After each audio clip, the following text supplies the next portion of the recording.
হে hi everyone, আমি মনামি আর আমার channel লোমো লাইফস্টাইলে তোমাদের সুস্বাগতম। তো শুভ মহাসপ্তমী সবাইকে। আর এটা হচ্ছে আমার মহাসপ্তমীর লুক। আর এই জামাটাও আমি কিনে নিয়েছিলাম মিশো থেকে, পারলে আমি ট্যাগ করে দেব। তো এখানে আমি ফেসটা ভালোভাবে ধুয়ে নিয়েছিলাম, প্রিপেয়ার করে নিয়েছিলাম ভালোভাবে। তো তারপরে আমি প্রাইমার দিয়েছিলাম আর তারপরে এখানে কালার কারেক্টার দিয়ে খুব ভালোভাবে ব্লেন্ড করে নিচ্ছিলাম। আমি প্রত্যেক দিনেরই মেকআপ লুক খুব হালকা রাখার চেষ্টা করেছি, কেননা গরমের মধ্যে আমার একদমই ভালো লাগে না। আর তার মধ্যে যেহেতু দুর্গাচুলি হয় আমার, তো আমি খুব একটা বেশি মেকআপ করিনি, আরও ফুটে ওঠে। তো এখানে ভালোভাবে ব্লেন্ড করে নেওয়ার পর একটু পাউডার দিয়ে সেট করে নিচ্ছিলাম পুরোটা। আর তারপর এখানে একটুখানি আইশ্যাডো, মানে একটুখানি আই মেকআপ করার চেষ্টা করছিলাম। তো ব্রাউন আইশ্যাডোটা নিয়ে খুব ভালোভাবে আইলিডে ব্লেন্ড করে নিয়েছি। আর একটুখানি ব্ল্যাক মাঝখানে দিয়েছিলাম, মানে স্মোকি আই করার চেষ্টা করেছি যাকে বলে। তো জানি না কতটা পেরেছি, বাট চেষ্টা করেছি।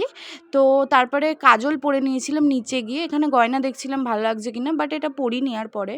আর এখানে লিপ লাইনার দিয়ে ভালোভাবে লিপ এঁকে এখানে ভালোভাবে মেরুন কালারের একটা ডার্ক শেডের লিপস্টিক ইউজ করেছি। আর পরে দেখো টিপ, কানের দুল আর লিপস্টিক পরার পর কত সুন্দর লাগছে দেখতে। আমার তো নিজেকে একদম অন্যরকম লুকে কালকে আমি দেখেছি। মানে আজকে হচ্ছে অষ্টমী, আমি সপ্তমীর দিনের কথা বলছি এটা। এটা আমার সপ্তমীর লুক বললামই। ভালো লাগলে লাইক, কমেন্ট, শেয়ার করে দিও। আর পরের ভিডিওর জন্য অপেক্ষা